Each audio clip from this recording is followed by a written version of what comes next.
Welcome to Through the Glass. Very happy to have photographer, musician, gallery owner, Danny Clinch here on the show. Hi, Danny. Hello.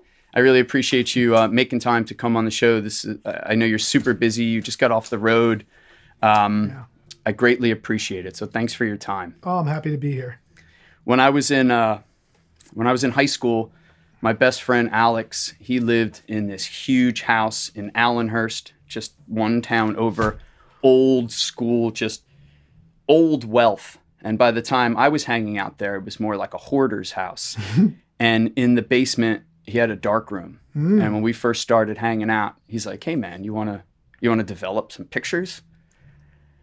And I was hooked. The ability, and it's probably one of these guys. I found like my old high school stuff. Oh yeah, what is that? Just a Minolta X370, just basic. Yeah. You can get your pictures, you can get your focus, and then experiment in the darkroom. And it was my first time working with chemicals and doing anything like that. And it's magic. It was romantic as hell. Yeah. And that's when I got hooked into photography. What was your hook?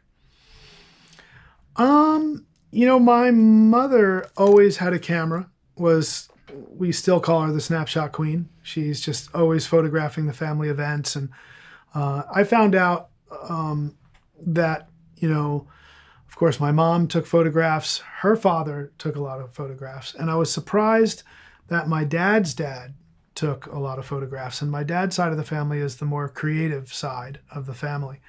And his father, they didn't have a lot of money growing up, but they had a lot of photographs, which really surprised me. I thought it would probably have been expensive back then.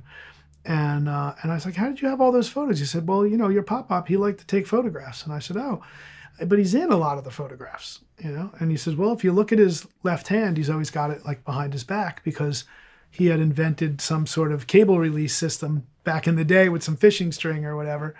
And so he took photographs. And, a buddy of mine across the street, I got my first camera when I was really young. I won one at a church function and I bought one at a little yard sale. And then my buddy across the street, Steven, he bought a Pentax K1000 when he was pretty young. He was a young teenager, maybe 13, 14. And he had a job and he was like a real hustler. And like he bought this Pentax K1000 and I kind of just borrowed it because he wasn't using it. And so I started photographing with this camera and, my friends and family. And then I started to sneak my camera into concerts because I loved music. And I was always going to shows. And basically, it kind of hooked me in. Like I loved photographing the shows and it was exciting to sneak down and get right in front. And I actually started a little business of like selling some of the photographs to some of my friends or just people I knew. And then when my parents said to me, when I was, starting to think about after high school, what I wanted to do. And I thought, I'm going to try photography. And I went to the communications program at Ocean County College.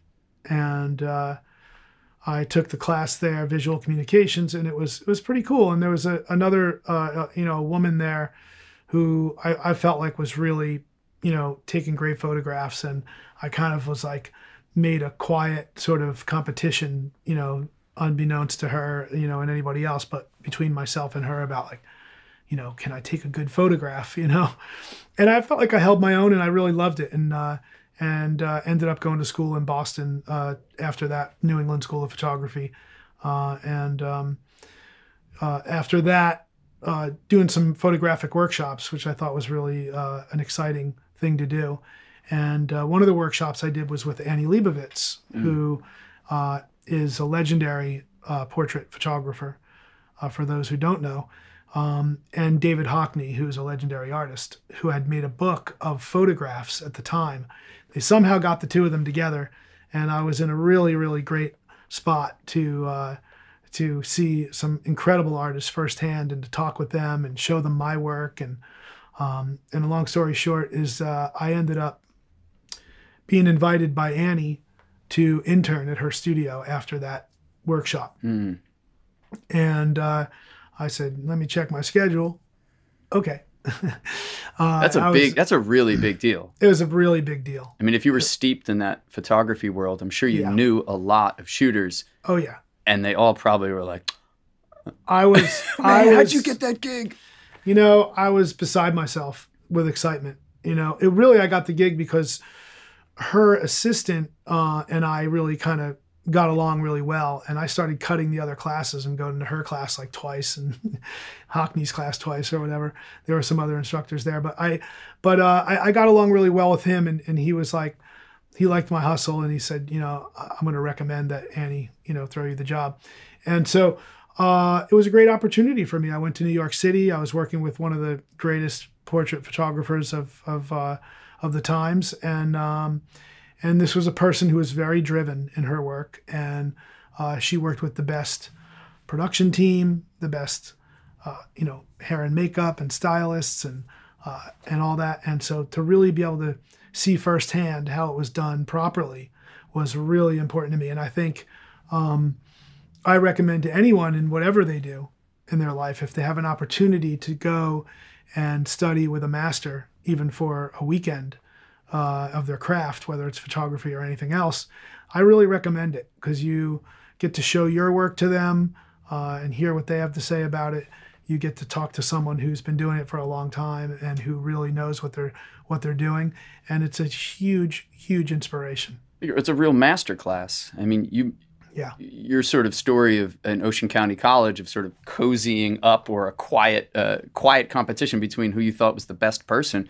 That's what I tell my kids all the time. I'm like, if there's something you really dig, I'm like, just sniff out the person who's the best at it, and just keep an eye on them. Don't be a pest, but keep a close eye on them, because there's a reason that they're the best, probably, or you perceive them as the best, and that's sure. And that's putting yourself in a position to make connections.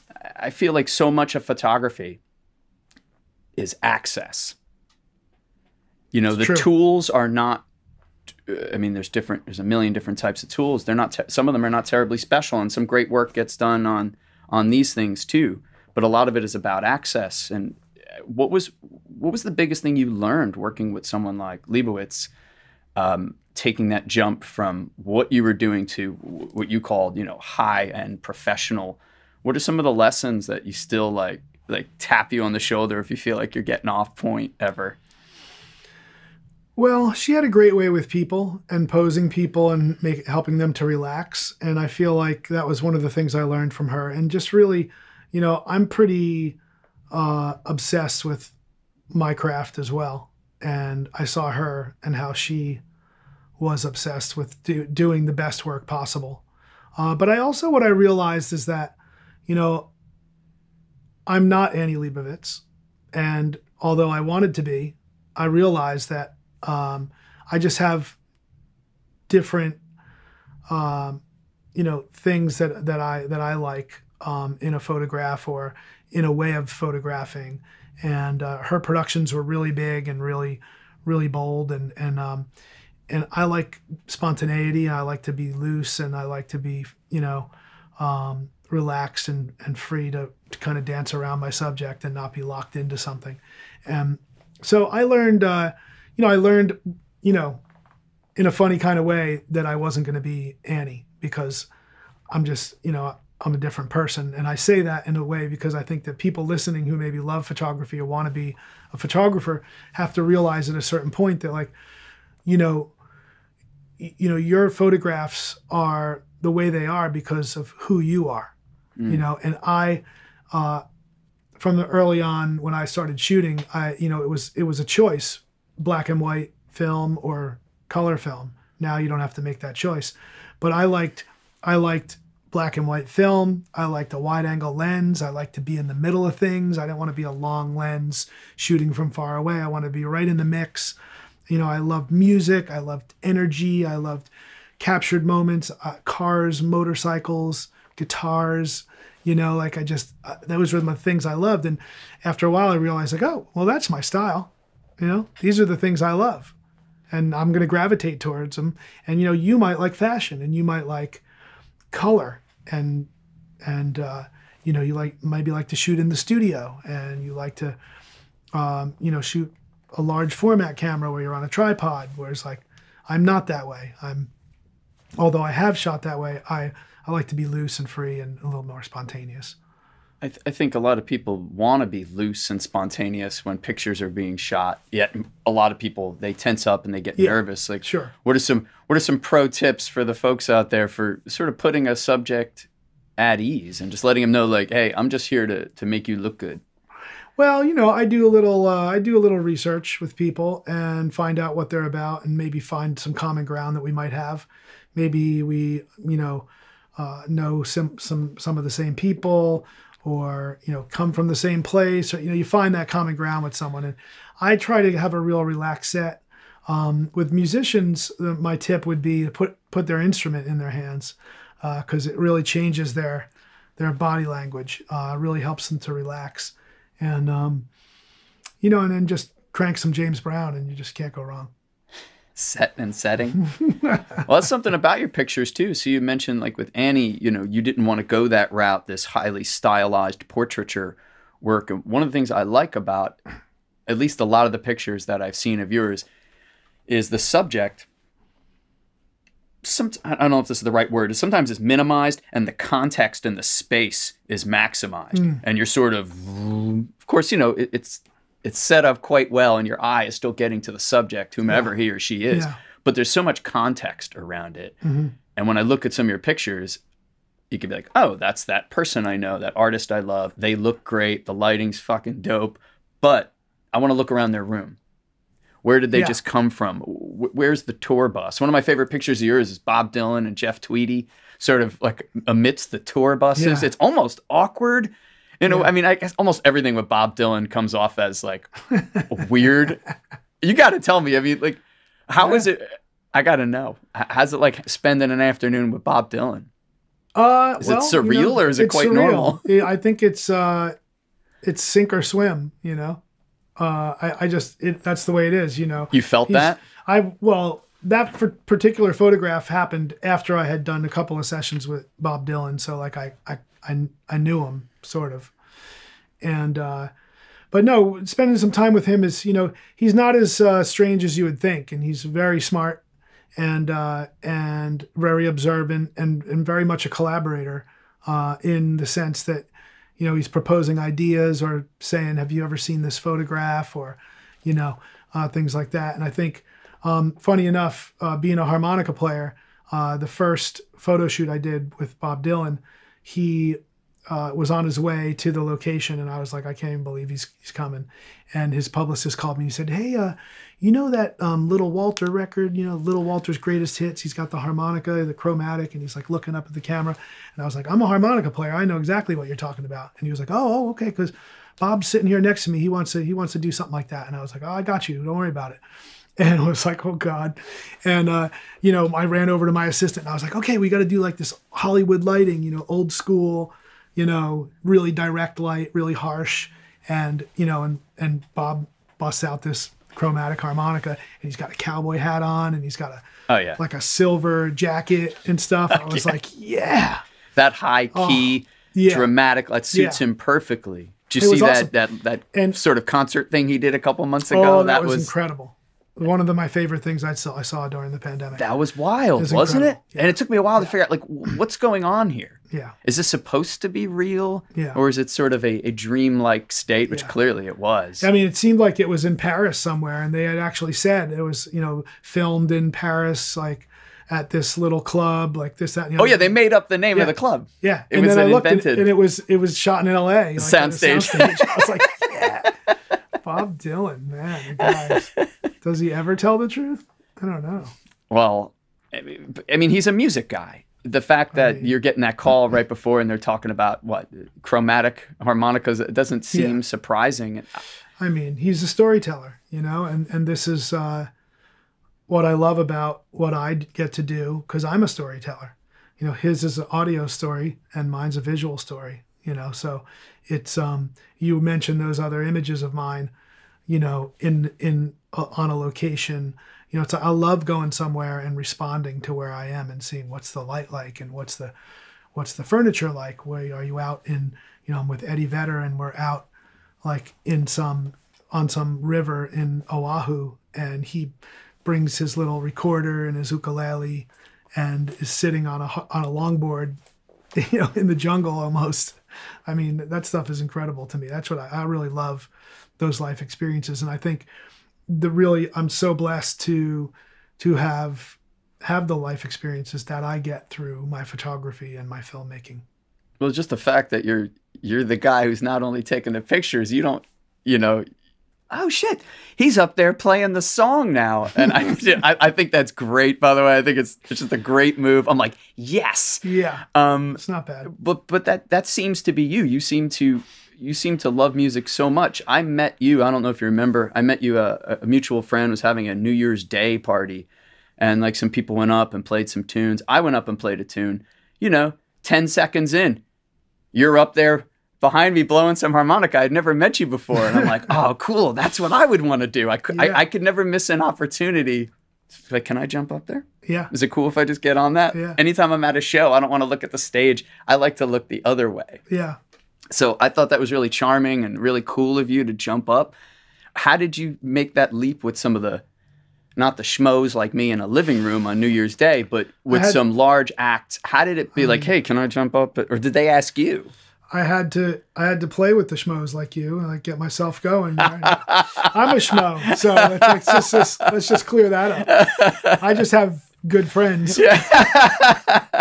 I started playing harmonica when I was younger, and then I try to think of the exact chronological order of it, but I was in New York City and I was assisting another photographer named Timothy White, who was a great mentor to me, and he photographed a lot of celebrities, and we would sit in a van waiting for a celebrity to show up, like hours and hours on end. Like, oh, they'll be there in 30 minutes. And like 3 hours later, you were like, he and his, the other assistant, Russell Ward, always carried a big case of cassettes. And these guys turned me on to like all the real blues, and R&B and reggae and all that shit that I know to this day.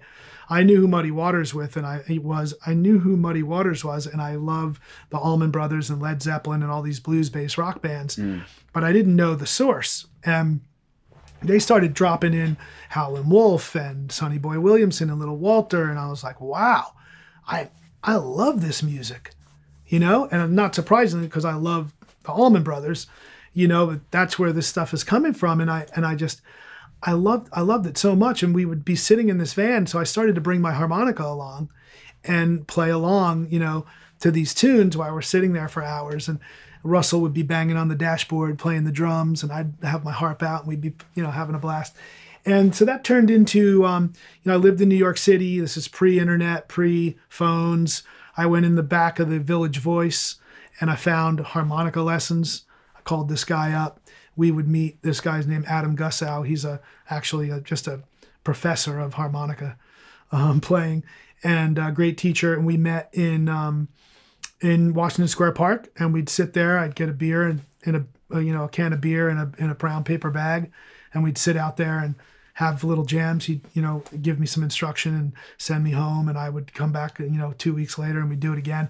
And my neighbor was getting into playing blues guitar, and so he was new at it, and so was I. So both of us had the patience to play along with a bunch of clams, And it's nice when you have someone, a partner, sort of on your level. Yeah. So I started to, I could play in the right key, and I felt okay about it. But when I started to get assignments, and I started photographing the band Blind Melon, and I was doing a lot of their, they were one of the bands to really give me an opportunity to hang out with them, be backstage in the recording studio, shoot their publicity photos. And then we just started a friendship, and we were at the Garden State Art Center here in New Jersey, and Blind Melon into Soundgarden into Neil Young. Hell yeah. And we were there at the venue, and we were backstage, and we were just having a conversation, kicking it back there. And I must have said, I play some harmonica, And Shannon was like, oh yeah. Yeah, he said, oh, well, come on up and jam with us. Well, you'll jam with us tonight. And I was like, no, I don't want to jam. No. I was like, I played at a barbecue once, and in front of my mom maybe. And he was like, well, Danny, it's just all one big barbecue. And like, you need to come up and play with us. And he was the type of guy who would like to embarrass you at any opportunity. And I thought he really thought it was funny that I got all worked up about it because I was really nervous. And I thought, oh, he's going to forget, And they have a song called Change, which is one of my favorite songs. That's a good one. And then they would break it down into like a Dear Mr. Fantasy jam in the middle. And they're like, you're going to come in here. We went over it a little bit. And I was like, okay. And we went out and did it. And it was so fucking cool. It was so much fun. I couldn't believe how awesome it was. Great venue too, right? And the Art Center. I didn't screw it up. And I'm like opening for Soundgarden and Neil Young, somebody pinch me. And there happened to be a guy there. He got a photograph of me playing with them. And that really was the start right there. I was like, wow, that was fun. And I was like, oh, they're going to call me up again. And they did. And I started to really try to hone in what I was doing. And the first recording I did on harmonica was after Shannon passed away.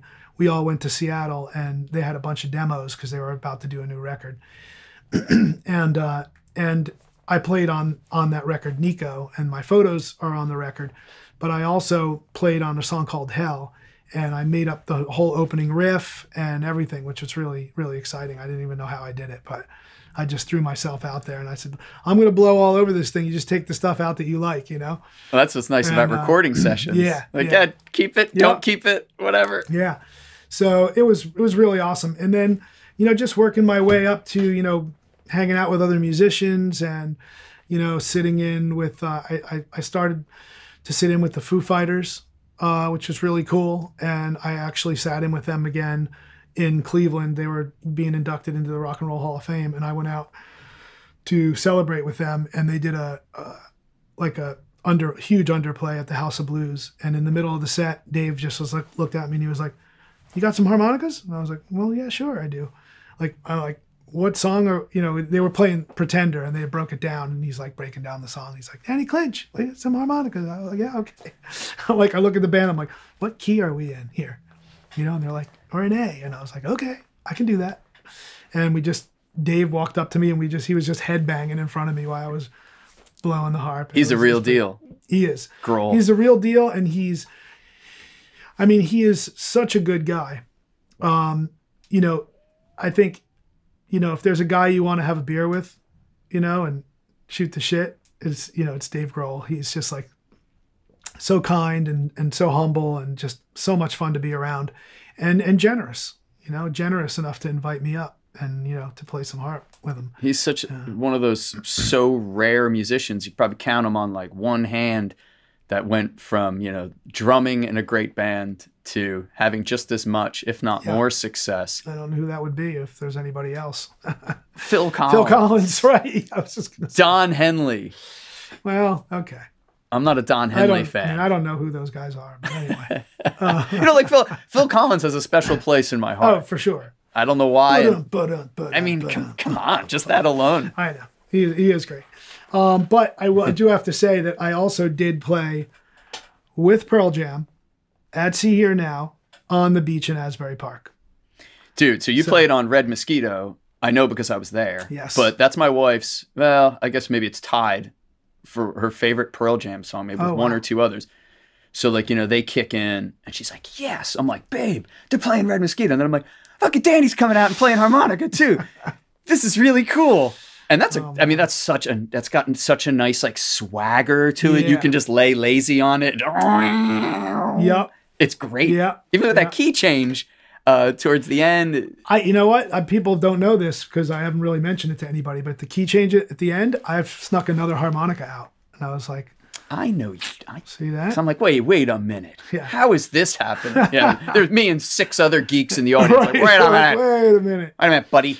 But the first time they asked me to do it, I was really taken by surprise. And I had 3 harmonicas and I didn't know what key it was in. And I went I put the tune on my phone, and I was like in the back, like, and I had one harmonica. I think it's a D harmonica, and there were 4 holes that were in the right key, and I just really just went up there to wing it, but I did it, and it was awesome. But and I did it 2 times that way, and then this time around, I said, I'm really going to sit down and woodshed on this song and find out. And I found out what key it was in, and it's funny that I didn't do it before then. But it's a killer song. Yeah, it's definitely one one of their best. And I get to hang with Mike McCready, and just, he's got the slide out, and I'm just like getting in on it.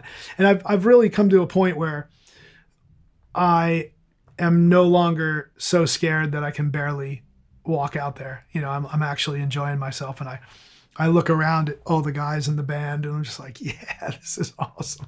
Probably similar to your evolution as a photographer, being maybe nervous on the earlier Sure. sessions, then like, all right, Yeah. I got this. Yeah, now I'm like, shouldn't I be more nervous? What was there? How many people were at See Here Now this year? 35,000. Fuck. Yeah. Yeah, we hosted some friends. So we're like the house that hosts my wife's college friend, old college friends, and I just took my bike in, back and forth. Yeah. If I may, the highlight of the festival really was Eddie doing that Springsteen tune with the Asbury Park singers. Yeah. Like, I cried. I was crying, which was a little embarrassing. Of course, it was dark out, so it wasn't a big deal. But I think about that song a lot. I think about Asbury Park all the time because I've been hanging out here forever, and not just on this side of town. And that, to me, was the highlight of the festival. Yeah. And it was so moving. I was like, I couldn't believe I was crying Yeah. at a concert. Well, first of all, Tim Donnelly and I, my partner, one of my partners in See Here Now, we're local guys. And, to have Pearl Jam play on the beach for us, I mean, we went to high school together pretty much. And it was mind-blowing. It really was. And when the rug got pulled out from under us in 2020, we were like, oh my Lord, no, please. And just to have it happen, like we were in front of house for a while there, just like arm in arm, like, oh, so amazing. And Ed had said to me, hey, I want to do My City of Ruin, and I need a gospel choir. And I was like, well, let me call Timmy. I was like, Timmy, what do you say? And he was like, I got it. And literally like 30 minutes later, he was like, okay, what's the deal? Where do they need to be? When do they need to be there? One of them's a school teacher. Yeah. He's got to wait till school's out to come in. For a sound check? It's awesome. I mean, how cool is that? Well, it was meaningful. I mean, as I remember it, correct me if I'm wrong, Springsteen wrote the song about Asbury Park, and then it had the bad timing of being released right before 9/11, and then it kind of became a 9/11 song, which is, fine. People make art what they want. That's right. That's what's cool about it. That is what's cool about it. But then for him to do it, and then to have the locals, I was like, man, I lost it. That really was a great moment. Tina's tent, may I call it Tina's tent? The art tent. Yeah. I would call it the Transparent Gallery tent. I love and Tina is a badass, and she spearheads it for sure.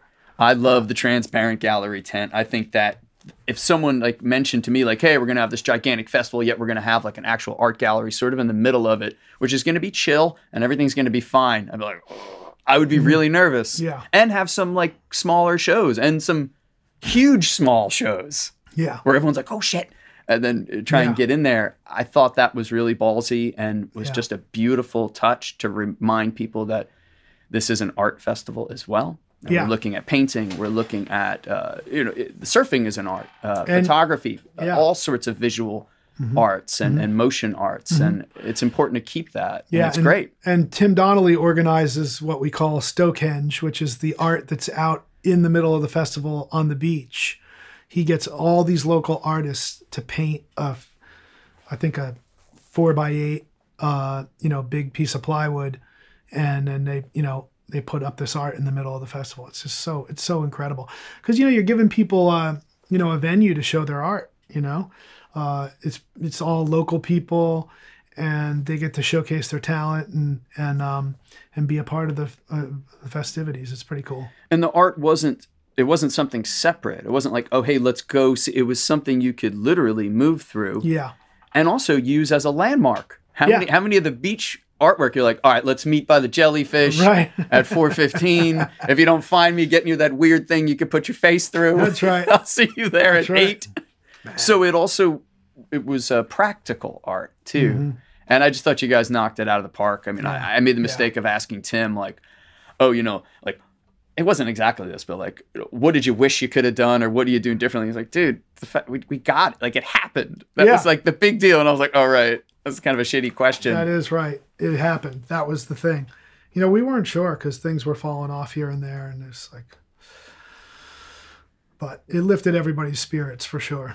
Well, we enjoyed ourselves. Good. Tell me about the Tangiers Blues Band. So you have a legit band too, in addition to jumping up and doing guest spots on big tours, and of course your primary gig as a shooter. Well, I mean, I'm in the band. It's not my band, but it's really fun. It's just a bunch of guys who, I think the best things in my life have been like serendipity. Like things that just come together. The gallery like that. Of course, our family and stuff, but like the idea that I met these guys. I was going to photograph. I photographed 2 of the guys. They were in a band called Danger Man, and they were on Columbia Records. And I photographed their album packaging and publicity. And when I was up in their studio, I saw all these like blues posters, and I said, "Oh, you guys you play the blues?" They're like, "Yeah, man." I was like, "I love the blues." Was Danger Man not a blues band? No, they weren't. They were a kind of like they were. I feel like they really could have. I don't think they were handled properly because they had a couple of really great songs like Summertime, Roll Down the Window type songs. And they were a little bit like Fun Loving Criminals in the sense that like it was like rock and roll and bluesy, but there was like a little bit of hip hop swagger to it. Just like that band you mentioned. That's what they had. Yeah. And so, anyway, they said, yeah, come up and we'll jam. And I started to come up and jam with them. And then they knew some people down at like Lot 61, which was like a classic after hours club in New York City at the time. And we would go, they would give us a slot at like, okay, you can go on at midnight. And like for the first like 10 years of existence of the band, we like never played before midnight. We just like, we'd show up at these clubs and play like really late. The slot that everyone avoids. Exactly. And then we were able to, hone our chops and stuff. And it was a real hipster place. There was like a lot of interesting people there. Like U2 would come in one night and we'd be like this scrappy blues band up there playing. And it was a lot of fun. And we continued to play. And, when I started to spend time in Asbury, like we started to come down here and play in Asbury. We would started to play at like different events, like with John Varvatos that I used to do up in New York City, who's a clothing designer that I used to shoot his campaign. He's a rock and roll guy and great guy. And, we just kept playing together and kept playing and kept playing. And our thing is like every song's a blues. So we could take like, Fight for Your Right to Party and open people's eyes. And like only halfway through the song, they're just like, oh shit, I know this. So I love this song. Or I never liked this song and now I like this song.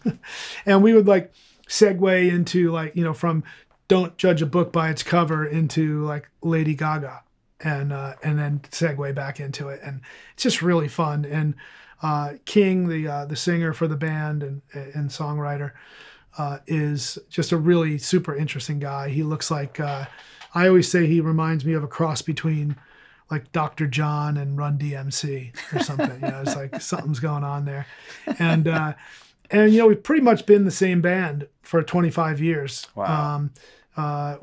Drummers have come and gone, but our buddy Diego has been playing with us for years now.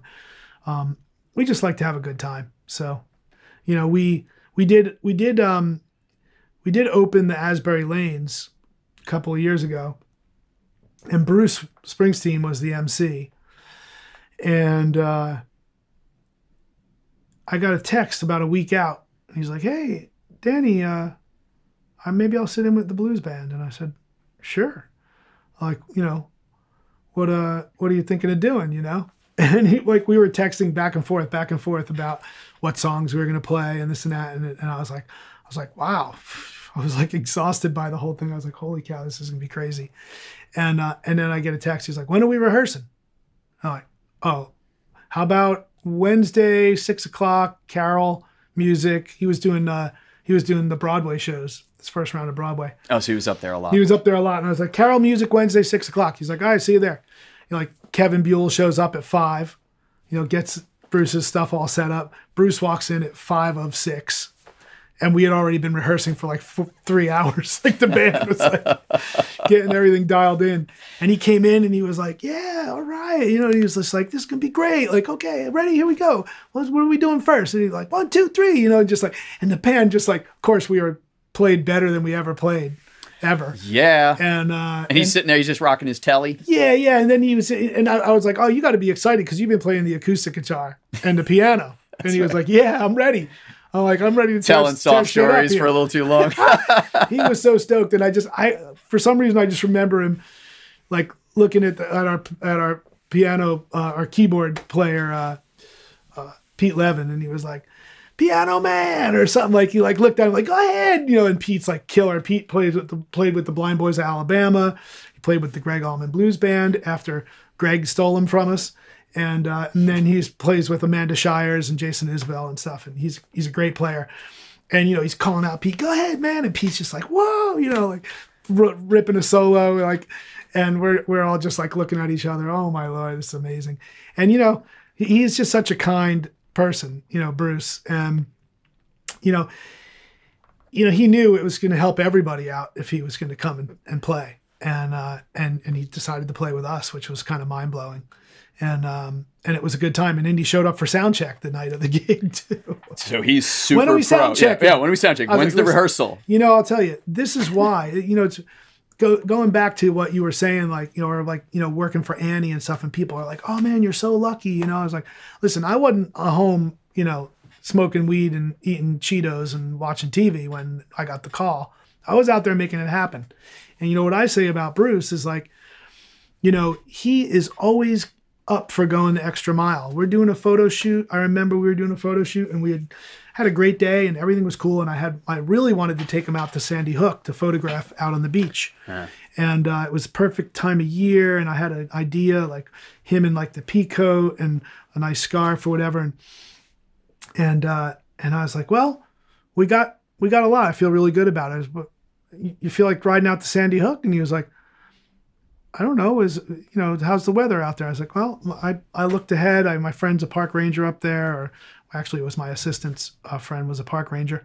We got it all dialed in. We're just going to roll out there. They're going to get us in. No problem. We're going to go out to the beach and shoot some photos. And he was like, sure. What do you want me to wear? I was like, how about that pea coat you have with the thing? And then Patty came in and Patty was like, yeah, that would be great. Bruce was like, where's my pea coat? Patty's like, it's downstairs. And like, it was like throwing yourself in the middle of the Springsteen family. It was like really cool. And they're just such good people. And my point is he just always goes the extra mile. And that's why he is who he is. Super pro. And of course he gives back to his community all the time. And for me, people like Bruce Springsteen and Eddie Vedder, Dave Matthews and Fish and Foo Fighters and, a bunch of others, these people give back to their communities. They know they're fortunate and they look after themselves. They look after their communities and other communities. And it's just really inspirational. And, my folks growing up, we didn't have a lot, but my parents were always giving to other people, offering them a bed in our house if they needed it. My mom has been working at the food pantry in Toms River at various ones, for 30 years. And so we try to do that at the Transparent Gallery. My wife, Maria, and I, Maria pretty much oversees all the operations at the gallery and Danny Clinch Photography. And so it's cool that that we have an opportunity to give back to the community as well. So we do that often.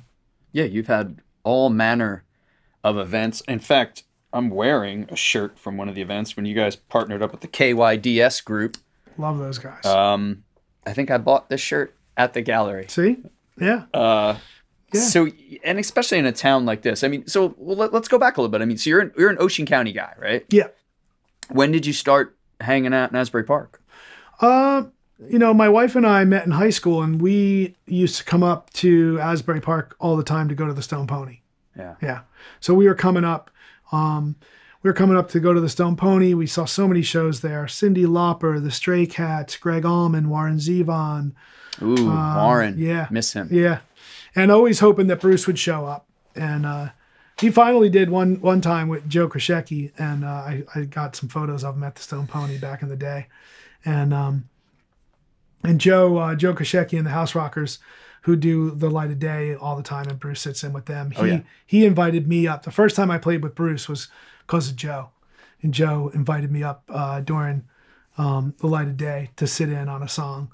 And they told me it was going to be Murder Incorporated. And I got my harp out, and I was waiting for them to have me come out on stage. And I see them have a little conversation, and I walk out with my A harmonica. I'm like, yeah, well, this could be cool. I'm like, kind of. And that's such a straight song too, so you don't have to stress it. Yeah, and then they're like, okay, so we're doing Pink Cadillac in G. And I was like, oh, okay.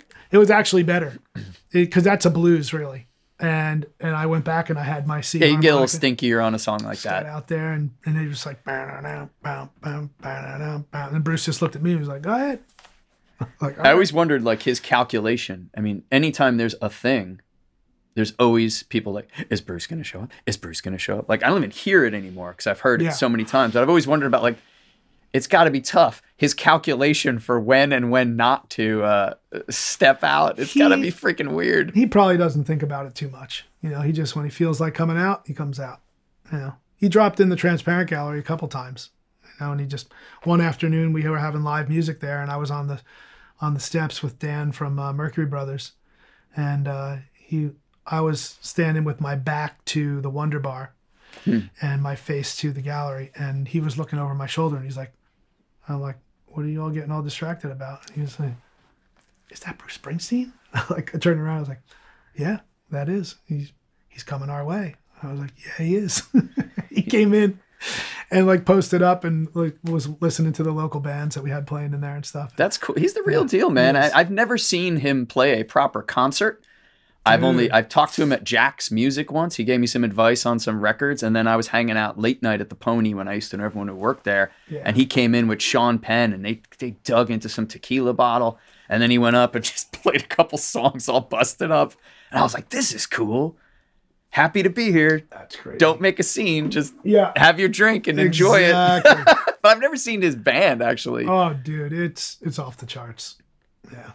So if you have to kill one. Killing the camera or the harp.